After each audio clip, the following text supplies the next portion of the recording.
Agarda kimdir sizni 10 yil oldin haqorat qilgan bo'lsa ham, siz ushbu shaxsdan ma'naviy zarar undirishingiz mumkin. Demak do'stlar, diqqat qilamiz, tushuntiraman.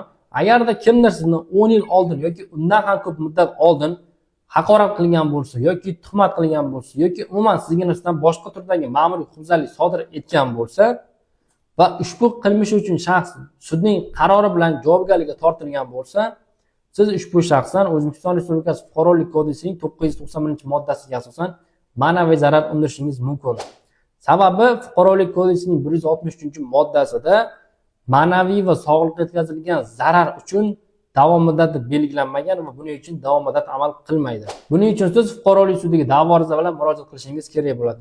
Agarda sizga ushbu masaladagi da'vo ariza namunasi kerak bo'lsa, ushbu video kommentariyasida ariza so'zini yozib qoldiring va men sizga ariza namunasini yuboraman.